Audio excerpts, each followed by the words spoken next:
Olá pessoal, tudo bem? Olha, hoje nós vamos falar sobre a teologia, doutrina de Deus. O que é teologia? Teologia quer dizer doutrina de Deus ou estudo de Deus, né? Tel, né? Logia, estudos, né? Conhecimento. Então nós vamos estudar aqui uma introdução sobre Deus. Conhecer a Deus, nós temos que ter uma introdução sobre Deus.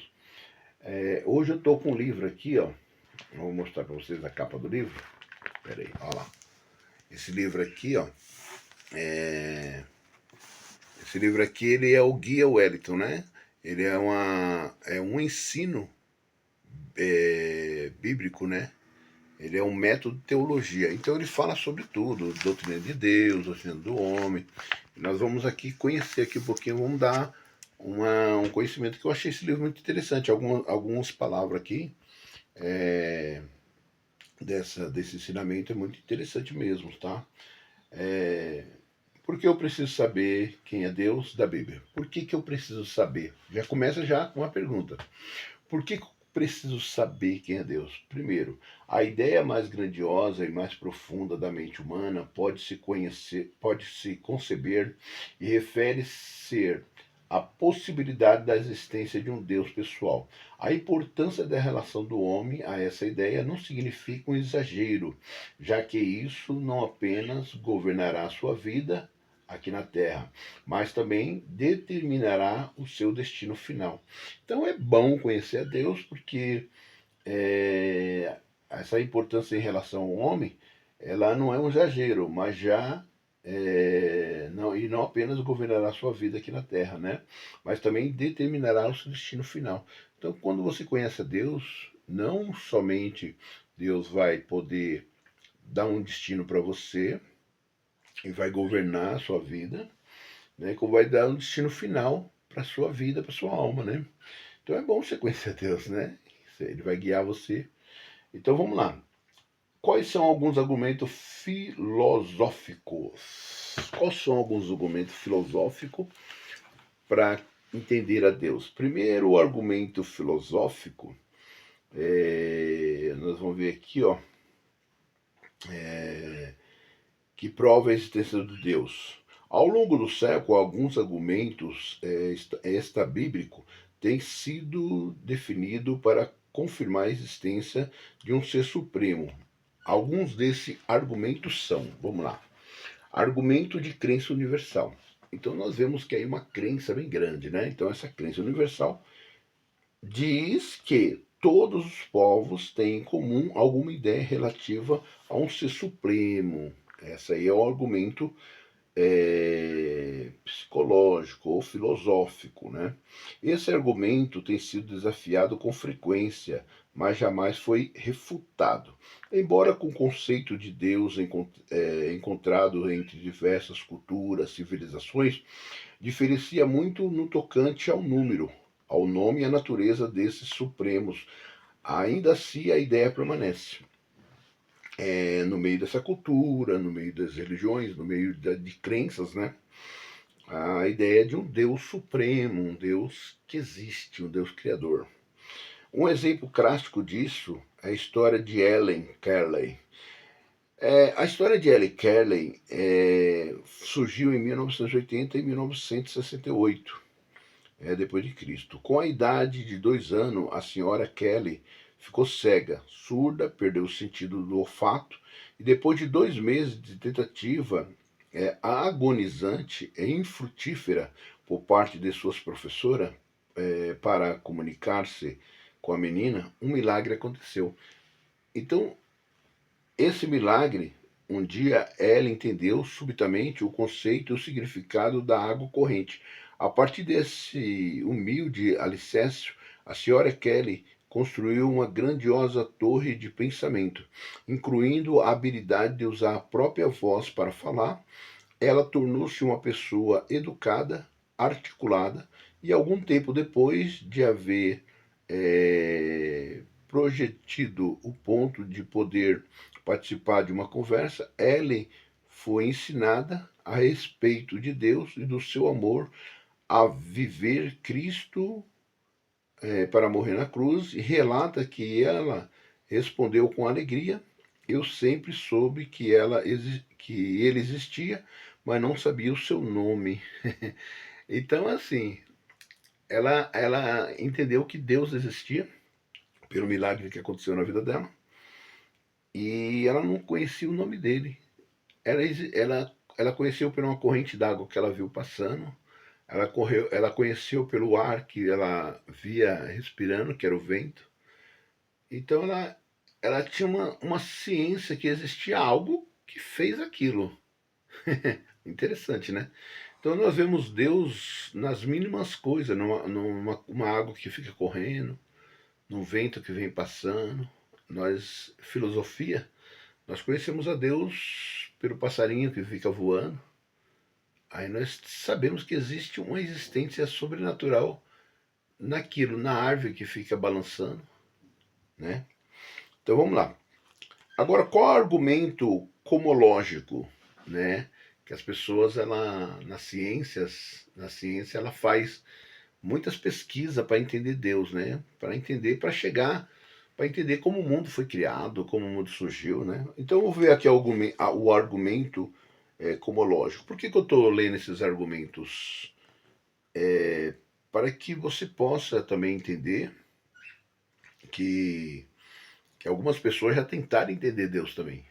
Tanto na filosofia, e tentaram entender Deus, e chegaram à conclusão que realmente existe um Deus, e no argumento cosmológico, né? Que é dos cosmos, né? Planeta, Júpiter, Plutão e por aí vai. Vamos lá. Diz que todo efeito precisa de uma causa adequada.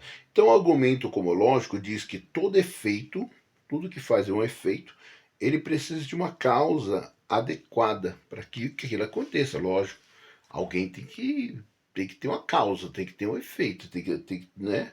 Um dos grandes nomes britânicos da ciência, matemática e filosofia é Sir Isaac. Esse Sir Isaac, ele era da época de 1642, 1727, né? Newton mandou fazer um modelo do sistema solar. Ele pegou, mandou fazer um modelo do sistema solar, pegou, vamos fazer um sistema solar igual ao Sol, vamos fazer um aqui pequeno, e pegou e fez aquele modelo solar em miniatura, né? E no centro daquele sistema havia uma grande bola dourada representando o Sol. Ele fez aquela bola dourada representando o Sol, e em volta daquela bola solar girava esferas menores, que hoje seria a Terra, né? Hoje seria que representava os planetas: Mercúrio, Vênus, Terra, Marte, Júpiter e os demais. Quem nunca viu isso? Eu acho que você já viu, se você estudou ciência, se você estudou matemática, filosofia, você vai ver lá que esse Sir Isaac Newton, né? Newton, ele fez aquele lá e ele colocou, e cada um desses planetas ficava em uma órbita, né?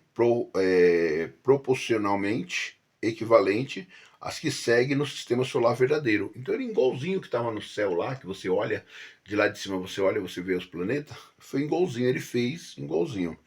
Por meio de varetas, ele colocou varetas, né? Engrenagem, ele colocou correias, e ele foi fazendo aquilo girar como se igual no céu, né? Igual tá no céu, ele fez também aquelas coisas ficar girando. As douradas central em posição absoluta. Aí chegou um amigo no consultório dele, né? E, e chamou a atenção do cientista, aquele amigo. Enquanto ele estudava o modelo, ele olhou assim, viu aquele modelo, aquelas planetas, aquelas correias, né? Fazendo com aquelas bolas rodassem, né? Com o Júpiter ficava rodando, que a Terra ficava dando volta do Sol, aquelas correias fazendo aquelas. E segurando aquelas bolas para não cair, né? E aquele cientista ficou olhando. E ele perguntou ao amigo. Chamou a atenção do cientista enquanto estudava o modelo. O amigo não cria na doutrina bíblica da criação divina. Ele não acreditava na criação divina. O amigo não acreditava. De acordo com os relatos históricos, foi uma conversa entre os dois. Mas aí ele começou a perguntar, amigo, puxa, Isaac, que dispositivo extraordinário que você fez? Puxa, quem construiu para o Senhor? Ele perguntou para ele, quem construiu? Aí ele falou assim, e Nilton falou assim, ninguém. Aí o amigo falou, ninguém construiu para o senhor? Foi criado. Aí falou, Nelton perguntou, isso mesmo. Eu disse que ninguém. Todas essas bolas, rodas, correia, engrenagens, simplesmente se surgiram sem mais nem menos. E na maior das maravilhas, por acaso, começaram a girar em suas próprias órbitas com precisão absoluta. Ai, ai. Então o cientista, ele falou pro rapaz, pro amigo, falou, não foi ninguém. Por que, que o cientista falou aquilo? Porque quando ele viu o céu, quando ele viu a Terra, quando ele viu as luas, quando ele viu os planetas na mesma direção, fazendo o que ele fez, o amigo fez uma pergunta que todo mundo faz. E quem criou tudo isso, né?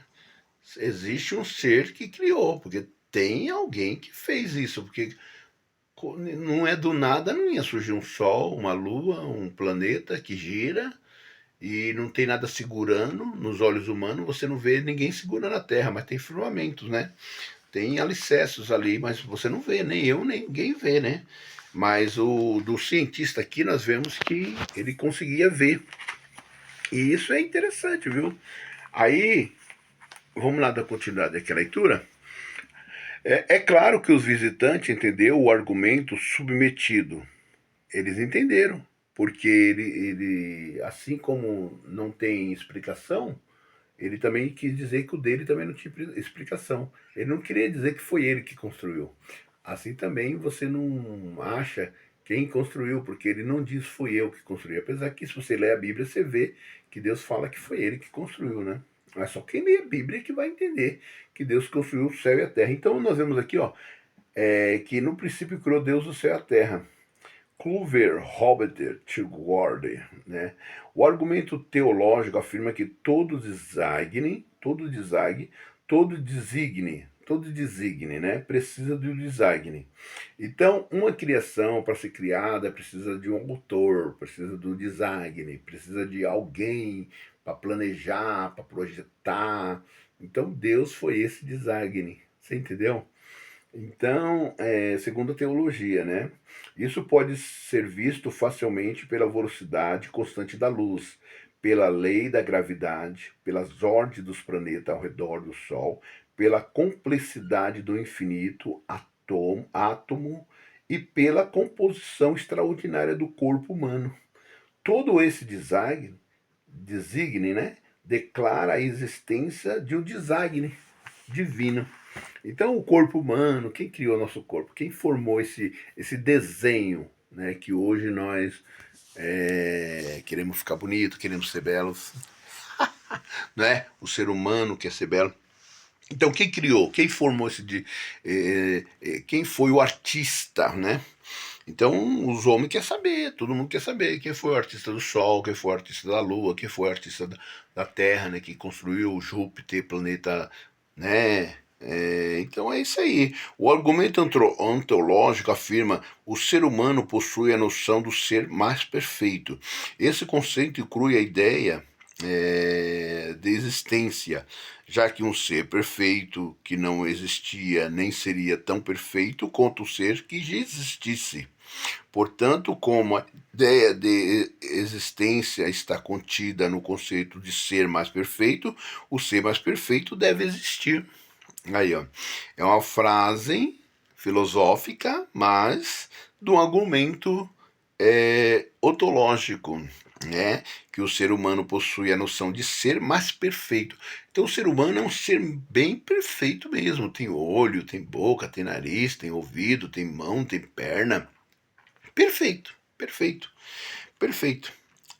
Se você incluir a ideia desse ser perfeito, quem criou?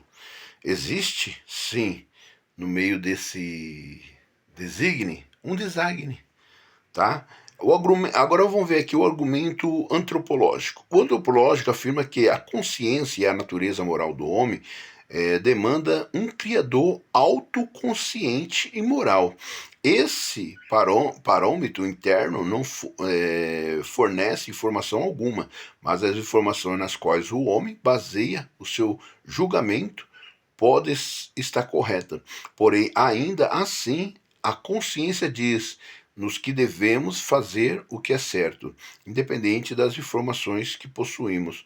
Então, o argumento antropológico afirma que a consciência e a natureza moral do homem demanda um criador autoconsciente e moral. Então, Deus ele é consciente, ele é moral, ele sabia o que estava fazendo e tanto que ele fez o homem consciente, né? Interessante, né? A moralidade foi plantada no coração do homem de Deus, por Deus. Então nós vemos aqui que Robert Culver acredita que a moralidade foi plantada no coração do homem por Deus. A moralidade, uma moral. O sentido de dever poder ser fraco. Então é isso aí, puro, né? Isso aí nós vamos ler depois, porque o escritor colocou aqui sobre o homem, mas nós vamos ler depois na antropologia, que é a doutrina do homem. Nós vamos entender o homem também, né? Mas por enquanto nós queremos ver a existência de Deus. Alguns argumentos. Aqui, ó. A escritura revela que há um só Deus, o qual existe eternamente em três pessoas, a saber, Pai, Filho e Espírito Santo.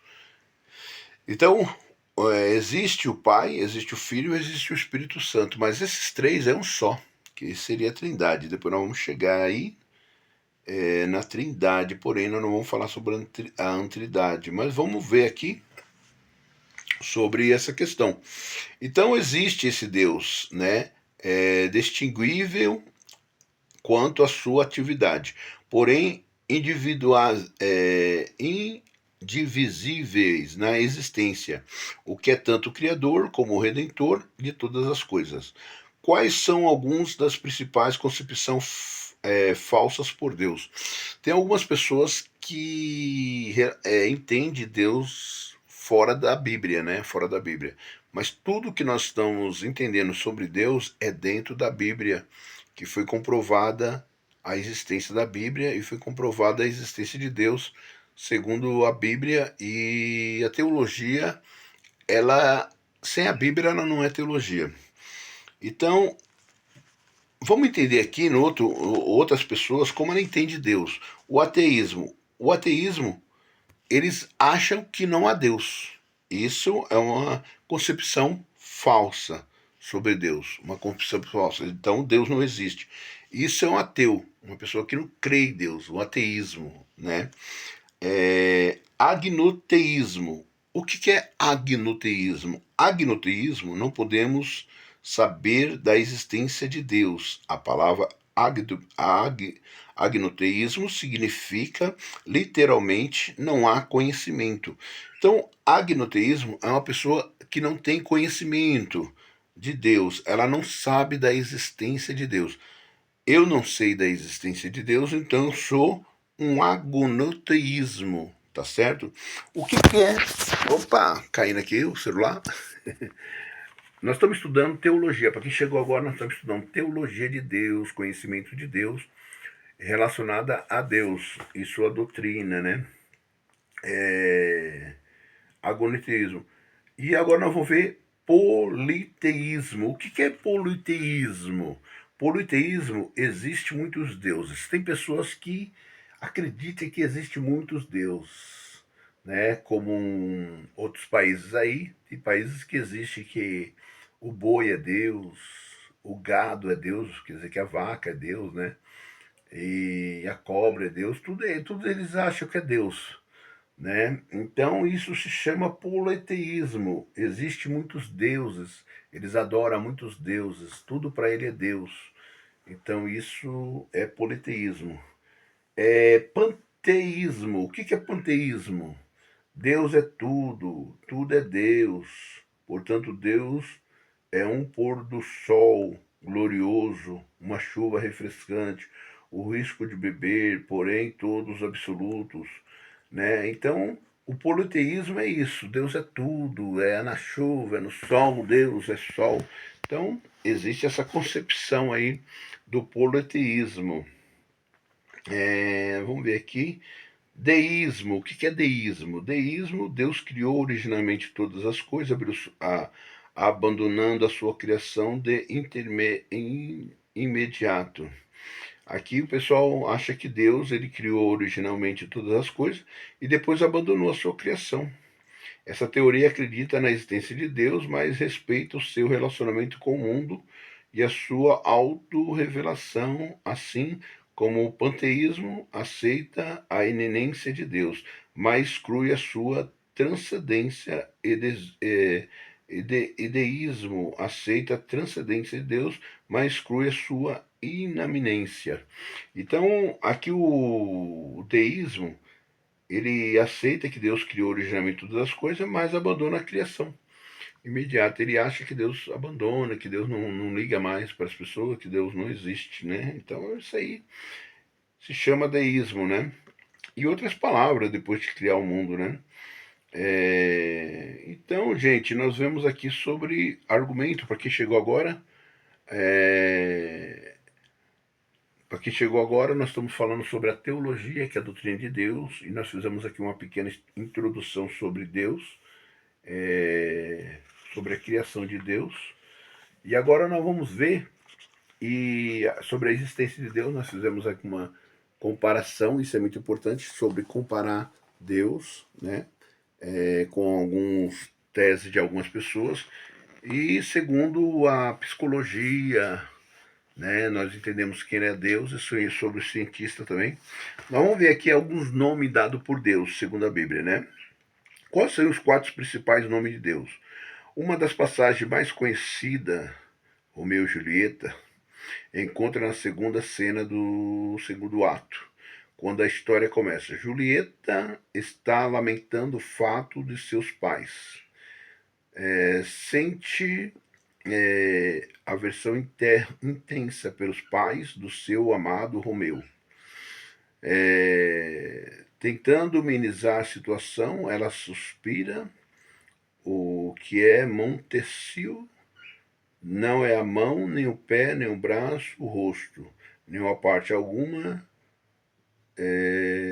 pertence ao corpo e algum outro nome.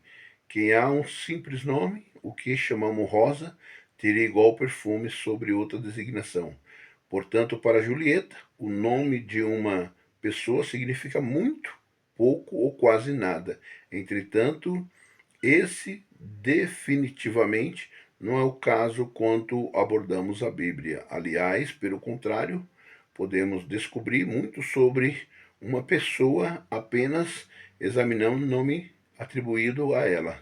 Isso particularmente verdadeiro com relação ao nome de Deus. O escritor aqui, ele faz uma interpretação, sobre Julieta, Romeu e Julieta, porque Julieta ela não dava tanto ênfase. Ela dizia que o nome não quer dizer nada. E ele fez uma comparação sobre os nomes de Deus. E agora, para Deus, o nome significa muita coisa, porque nós vamos ver aqui embaixo, é relacionado ao nome de Deus, e por que ele foi chamado em vários tipos de nome, né? Os 4 principais nomes de Deus: Elohim, El, Adonai e Jeová. O que significa o nome Elohim? Refere-se ao poder, à força de Deus. Então você vê, o que o escritor aqui está dizendo, que Romeu e Julieta não dava tanto crédito ao nome, mas porque ela não sabia o significado do nome. Mas se nós ver aqui, o significado de Elohim refere-se à força de Deus. Então, o significado do nome, ele tem um poder. Você já viu qual que é o significado do seu nome? Então é isso aí. Quais são os 4 nomes compostos derivados de El? El Rol, o Deus poderoso que vê. Está lá em Gênesis, né? Elohim, mais poderoso dos poderosos, né? Este nome é usado em dois momentos significados do Antigo Testamento. Lábios do primeiro em Jerusalém, monarca em Jerusalém. Melquisedeque, Gênesis 14, 18, fala sobre esse nome El Elohim. El Shaddai, El Shaddai, aquele que tem seios, o Deus que sustenta. Então isso aí, El Shaddai quer dizer o Deus que sustenta. Gênesis 17:1, você vai entender lá. El Elon, El Elon. Esses são os nomes conhecidos de Deus, o Deus eterno em geral, né? Adonai. Qual é o significado do nome Adonai?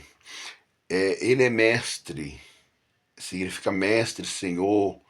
O nome hebraico Adonai é usado no Antigo Testamento, equivalente do grego, Kurios, usado no Novo Testamento, né? O mestre direito da obediência, né? Vamos lá também, vamos ver outro nome aqui. Jeová significa aquele que autoexistente, Deus das alianças, né? E o Deus Jeová. Então tem muito nome aqui, né? Jeová Jirei, que significa provedor, Deus proverá. Esse é o Jeová Jirei, nome dado a Deus na Bíblia. Gênesis 22, 2, né? Jeová Nissi, que significa o Senhor a minha bandeira. Esse é o nome dado por Deus segundo a teologia. Jeová Shalom, que significa o Senhor a minha paz. Jeová Sabaote, o que significa o Senhor dos Exércitos. Tá, gente? Então, esses aqui são alguns nomes dados e nós vamos passar bem rapidinho para que você entenda os nomes da teologia, o nome dado a Deus, né? Os nomes que foi atribuído a Deus no decorrer das escrituras, que foram conversados e falados e foram escritos, e alguns nomes foram dados a Deus. Jeová Mekdei, que significa o Senhor meu santificador, o Deus que deseja separar o seu povo. Então, naquela época que o povo de Israel estava ali, naquela guerra, naquela luta, né? Êxodo 31:2, ele chamou Jeová de Melquidesde. E Jeová Raiai, né? Significa o Senhor meu pastor, né? Jesus afirmou que ele é o bom pastor. João 10:11. Jeová Tequidino, que significa o Senhor minha justiça. Jeová Chamar, significa o Senhor está presente. Jeová Rafá, o Senhor que nos cura.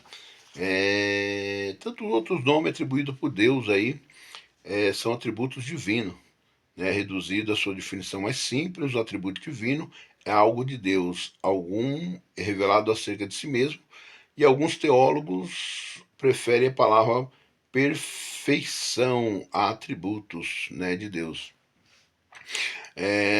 Então é isso aí.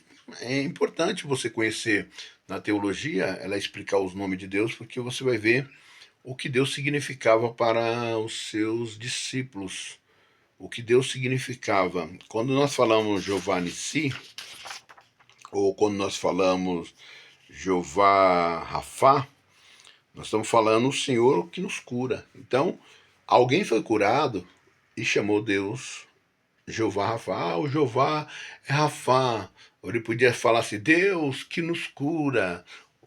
Como a linguagem deles era no grego, no hebraico e no aramaico, e nós vemos aqui palavras escritas em hebraico, nós podemos ver que ele, Jeová Rafá, né? Por que ele chamou Jeová Rafá?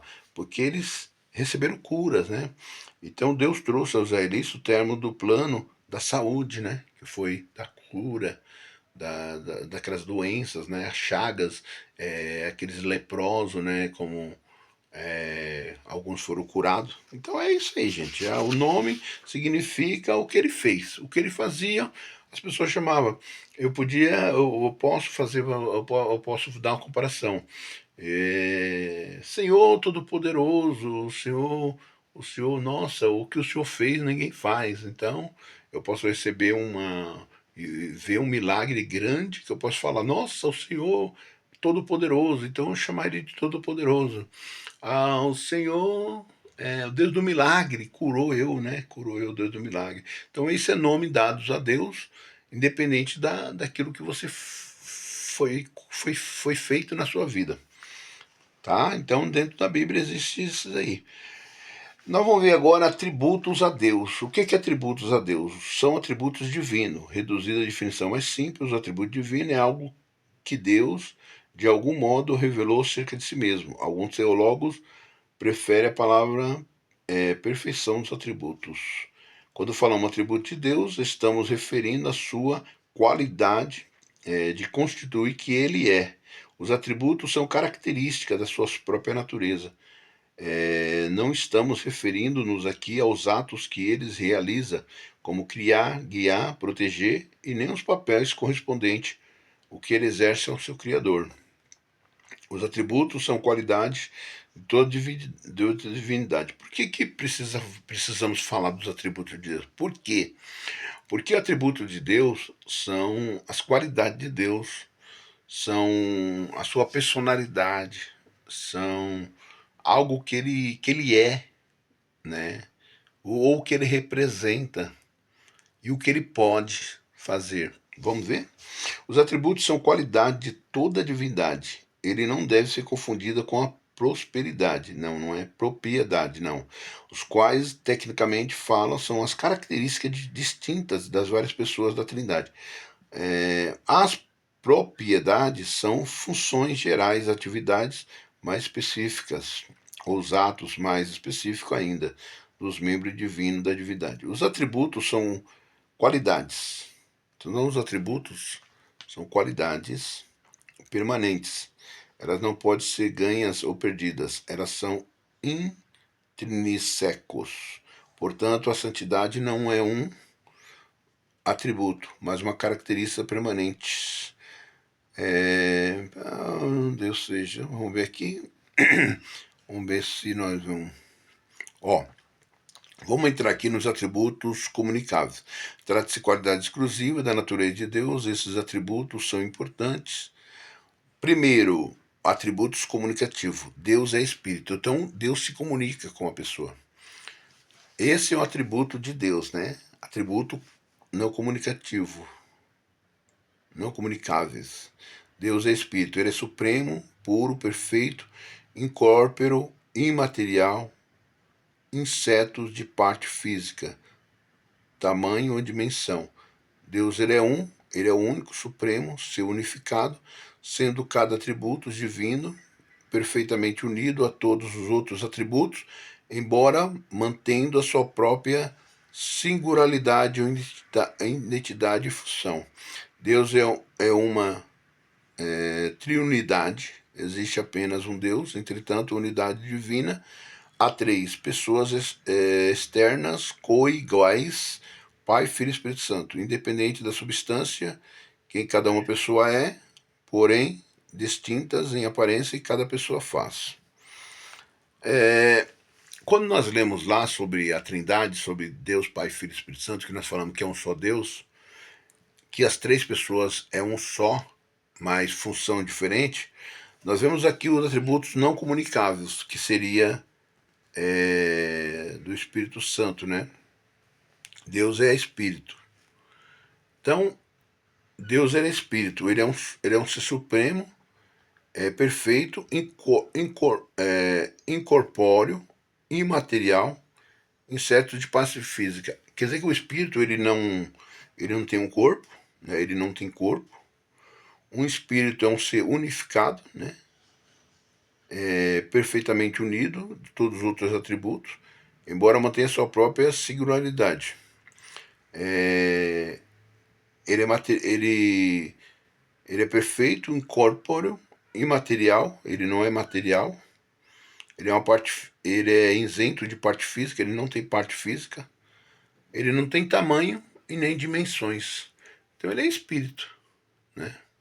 Então ele é espírito. Ele é incomunicável. Você não consegue se comunicar assim fisicamente, pessoalmente com o espírito. Então Deus ele é espírito. Entendeu? Então ele é supremo, perfeito, incorpóreo, ele não tem corpo, esse espírito de Deus. Então é isso aí. Deus é invisível. Isso significa que é verdadeira natureza a existência intrínseca do Criador divino. Jamais pode ser plenamente visto pelos olhos da sua criação. Esse Deus que nós estamos falando, que é o Espírito de Deus, né? Deus é autoexistente. Ele é porque ele é, sendo a única fonte da sua própria existência eterna, independentemente de toda a influência eterna. Ele é autoexistente, quer dizer que você não consegue ver ele, né? Deus é auto-suficiente, ele jamais teve a eternidade pausada, qualquer necessidade da sua própria natureza divina, não supre e nem, em momento algum, poderá ter séculos vindouros. Porque Deus é autossuficiente, quer dizer que ele não morre, não passa gerações, ele não envelhece, né? Então Deus é eterno, absolutamente livre, tirania de tempo, não há passado nem futuro, entendeu? Então ele é eterno, ele é infinito, não há limitado para tempos e nem pelo espaço. Ele é infinito, é infinito. Deus é perfeito. Ele não possui assim defeito, né? Deus ele é onipotente, quer dizer, ele tem poder para fazer qualquer coisa ele tem poder. Isso é potente. Ele é onipresente, quer dizer, ele é o criador na totalidade da sua existência, sem divisões de expansão, multiplicação ou divisão, nem tanto no tamanho nem na dimensão espacial, e não se enche as partes do universo. Ele é a linguagem mais simples. Deus, todos os lugares ao mesmo tempo. Então Deus está em todos os lugares ao mesmo tempo. Ele não tem divisão, ele não tem tamanho, você não consegue medir Deus. Então, Deus ele é onipresente, ele está em todo lugar.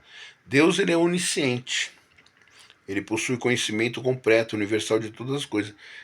Tudo ele conhece, ele é onisciente, né? Ele é onisciente. Tudo ele conhece, ele está em todo lugar, passado, presente e futuro.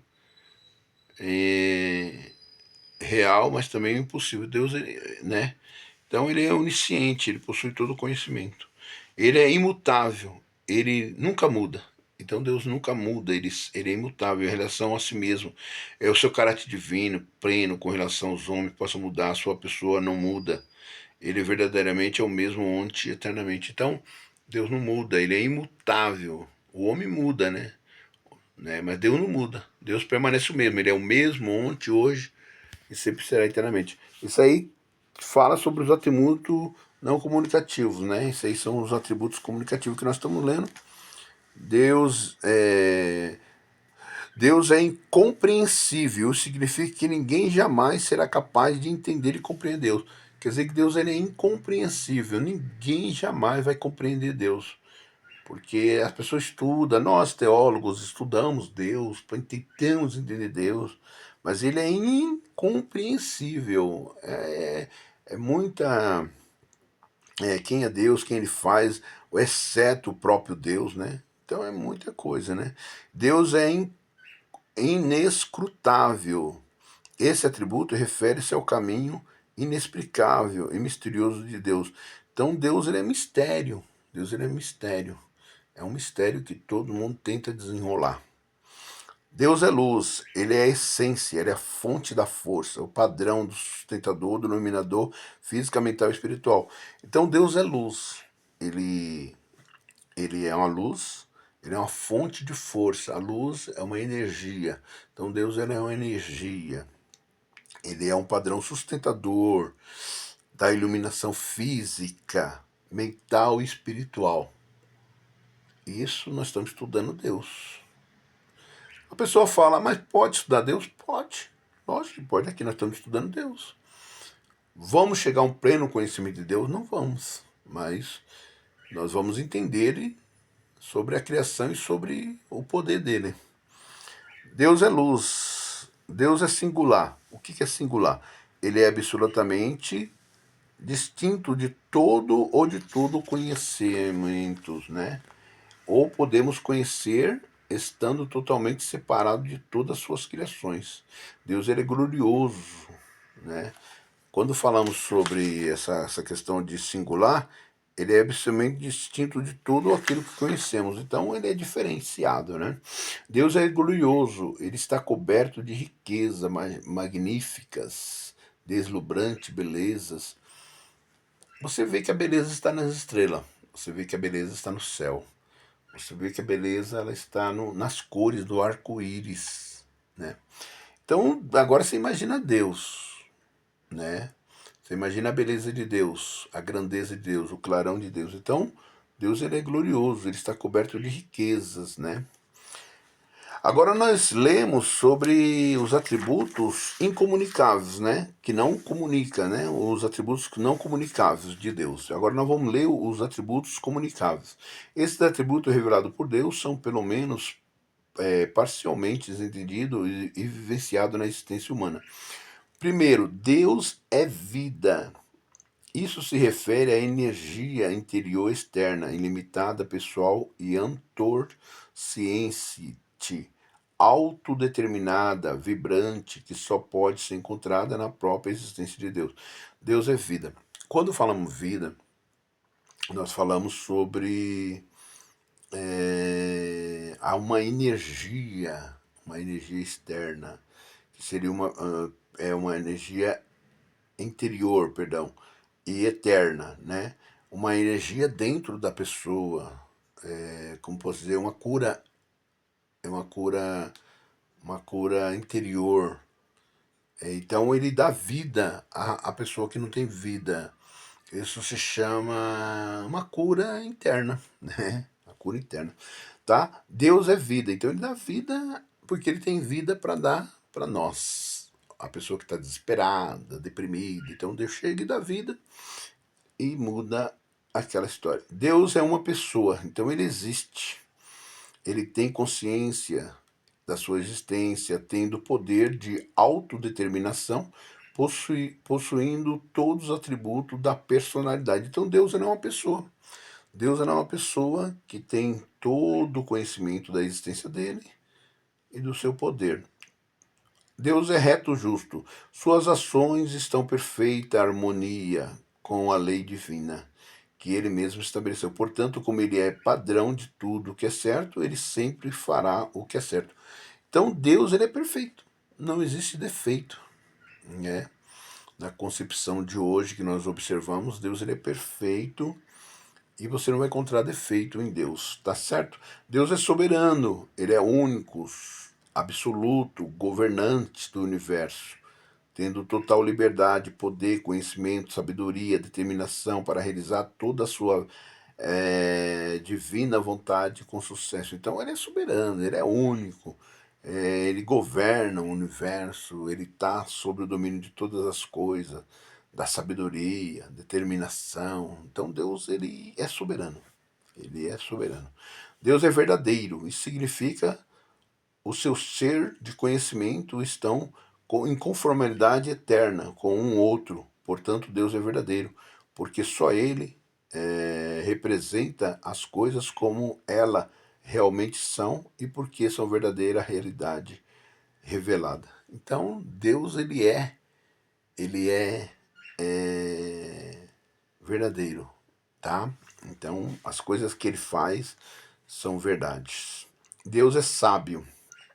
Ele refere a sua habilidade de aplicar corretamente todo o seu conhecimento no que diz respeito ao bem da sua criatura.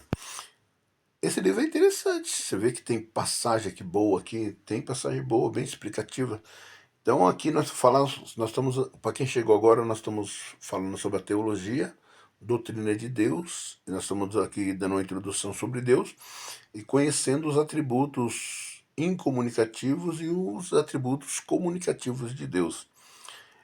Deus é bom, ele é a bondade divina, aquele princípio eterno da natureza de Deus, leva a comunicar a sua própria vida, suas bênçãos de toda a sua criação.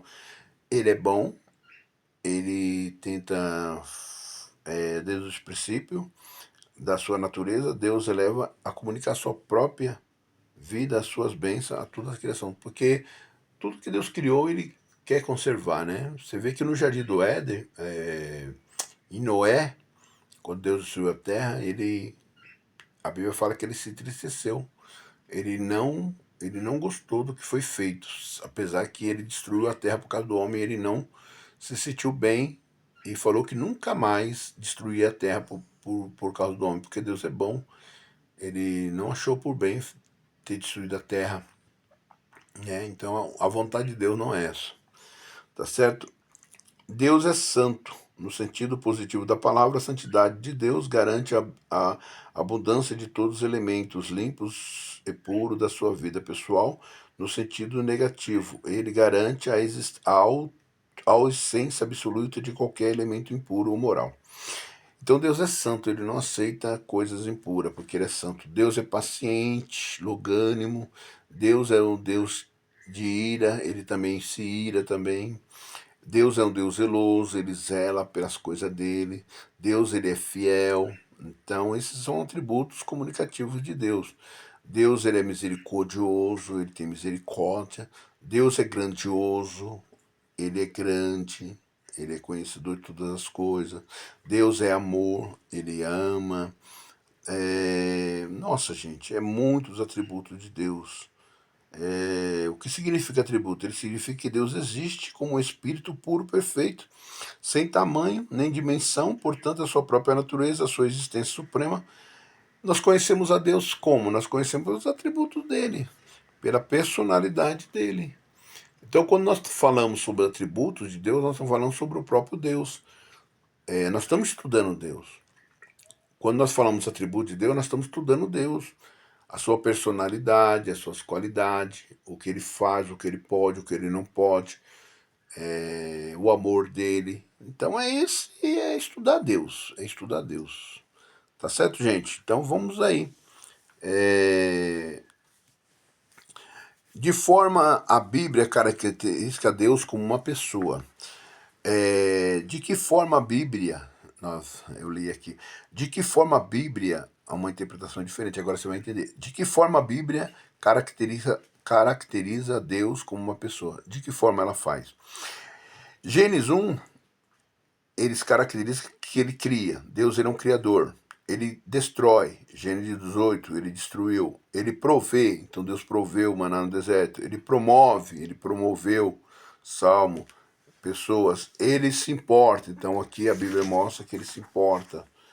Ele ouve. Ele odeia. Ele ama. Né?